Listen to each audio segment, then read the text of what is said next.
নমস্কার বন্ধুরা, Sunanda village cooking চ্যানেলে আবার তোমাদের স্বাগত জানাই। আজকে কিন্তু আমি গরমে স্বাস্থ্যকর রেসিপি নিয়ে চলে এসেছি। এই গরমে কিচ্ছু ভালো লাগছে না, কোনো কিছু খেতেও ভালো লাগছে না, কোনো কিছু করতেও ভালো লাগছে না। তাও তো খেতে হবে, করতে হবে। তো তার জন্য আমি আজকে নিয়ে চলে এসেছি পটল দিয়ে, বেগুন দিয়ে, আলু দিয়ে রুই মাছের পাতলা ঝোল বানাবো খুব স্বাস্থ্যকরভাবে। তো এই সময় তো স্বাস্থ্যকর রেসিপি খাওয়া খুবই ভালো। তো তার জন্য কিন্তু আমি রুই মাছ রান্না করে কেটে ধুয়ে রেখে দিয়েছি। তার সঙ্গে থাকবে উচ্ছে আলু ভাজা, তেতো খাওয়াও খুব ভালো এই সময়। আর শেষ পাতে থাকবে আমের চাটনি। অবশ্যই কিন্তু এই তিনটে রেসিপি দেখবে তোমরা।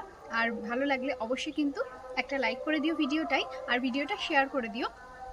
আর তোমরা যেখান থেকে দেখছো, ইউটিউব থেকে দেখলে কিন্তু অবশ্যই সাবস্ক্রাইব করে দিও। আর যদি ফেসবুক থেকে দেখে থাকো তাহলে অবশ্যই কিন্তু ফলো করে রেখো।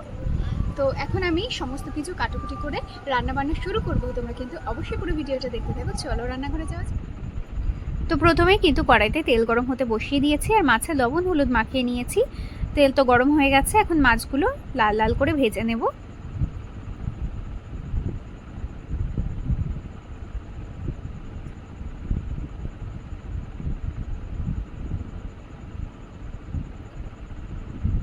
তো এদিকে আমি মাছগুলো লাল লাল করে ভেজে নিয়েছি, এখন কিন্তু তুলে নেব।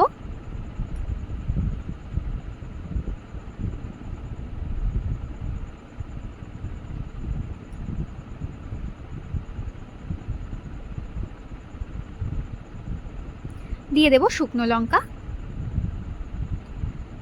আলুগুলো এভাবে ছোট ছোট করে কেটে নিয়েছি। তো তোমাদের বলে রাখি, আমি ভেবেছিলাম উচ্ছে আলু ভাজা করব, কিন্তু আমি তারপর ভাবলাম যে বেগুন আলু ভাজা করব। তো এখন আমি বেগুনগুলো এভাবে ছোট ছোট করে কেটে নিয়েছি। আলু আর বেগুনটা দিয়ে দিলাম, সাথে দিয়ে দেবো চেরা কাঁচা লঙ্কা,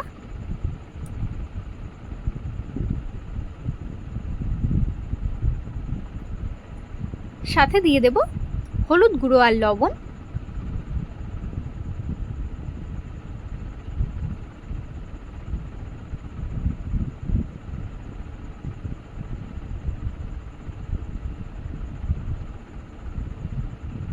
এবার এই আলু আর বেগুনটা কিন্তু খুব সুন্দর করে ভেজে নেব। তো এদিকে আলু বেগুন ভাজা হয়ে গেছে, নামিয়ে নেব। এখন আমি দিয়ে দেব কেটে ধুয়ে রাখা আলু। এই তরকারির জন্য আলুগুলো একটু মোটা মোটা লম্বা লম্বা করে কেটে নিয়েছি।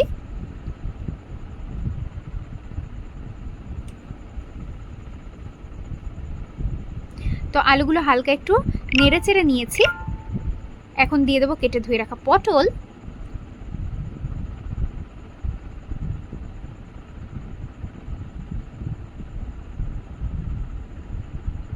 এর মধ্যে দিয়ে দিচ্ছি হলুদ গুঁড়ো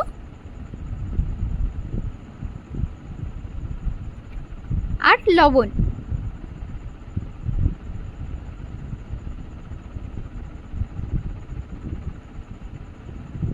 সাথে দিয়ে দেবো টমেটো কুচি। ভালো করে ভেজে নেব। তো এদিকে আলু আর পটলটা কিন্তু ভালো করে ভেজে নিয়েছি। দিয়ে দেবো এখন পাতলা পাতলা করে কেটে নেওয়া বেগুন। বেগুন দিয়ে একটু নেড়ে চেড়ে নেব। এবার দিয়ে দেবো আমি পরিমাণ মতো জল। আমি এখানে সবুজ বেগুন ব্যবহার করলাম, তোমরা চাইলে কালো বেগুনও ব্যবহার করতে পারো। তো এখন সব সবজি কিন্তু খুব ভালো করে সেদ্ধ করে নেব। আর যেহেতু বললাম এটা খুব স্বাস্থ্যকর পাতলা ঝোল হতে চলেছে, তাই জলটা একটু বেশিই দিতে হবে, ঝোলটা একটু বেশিই করতে হবে। হালকা পাতলা ঝোল, গরম ভাত এবং অল্প একটু লেবুর রস যদি থাকে তাহলে আর কিছুই লাগে না। তো এদিকে আমি ঝোলটা কিন্তু নামিয়ে নিলাম, আর কড়াইতে আবারও তেল গরম করে দিয়ে দিলাম শুকনো লঙ্কা, তেজপাতা, গোটা জিরে। এখানে আছে কাঁচা লঙ্কা, তার সাথে আছে গোটা ধনে, গোটা মৌরি আর তেজপাতা একসঙ্গে বেটে রেখেছি। কাঁচা লঙ্কা, তেজপাতা, গোটা মৌরি আর গোটা ধনে একসঙ্গে বাটা। এটা কিন্তু এই স্বাস্থ্যকর ঝোল রান্নার জন্য একেবারে পারফেক্ট মশলা।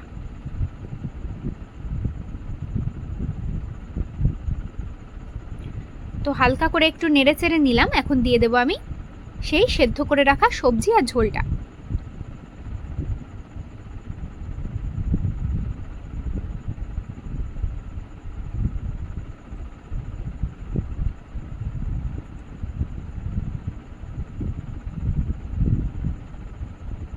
তো এদিকে ঝোলটা আবারও খুব সুন্দর করে টকবক করে ফুটে উঠেছে। এখন কিন্তু আমি দিয়ে দেবো ভেজে রাখা মাছগুলো।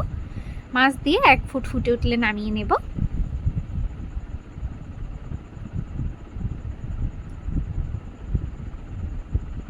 আর এই গরমে যতই কষ্ট হোক না কেন একটু তোমরা শিলে বেটে রান্না করো, তাহলে রান্নার টেস্টটা খুব ভালো আসে।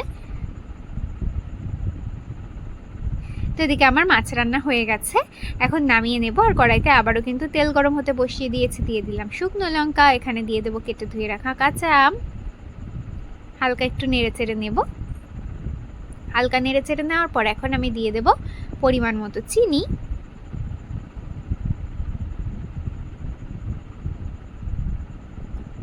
এখন গ্যাসের ফ্লেমটা একদমই লো করে দিয়ে চাপা দিয়ে রেখে দেবো যতক্ষণ না চিনিটা গলে যায়। তো এদিকে চিনিটা ভালো করে গলে গেছে।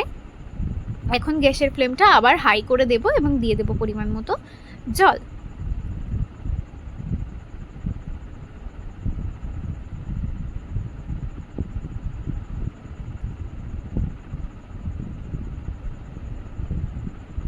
তো এদিকে আমার চাটনির ঝোলটা খুব সুন্দর করে ফুটে উঠেছে। আমার চাটনিটা নামিয়ে নেব। তো আজকের মতো টাটা।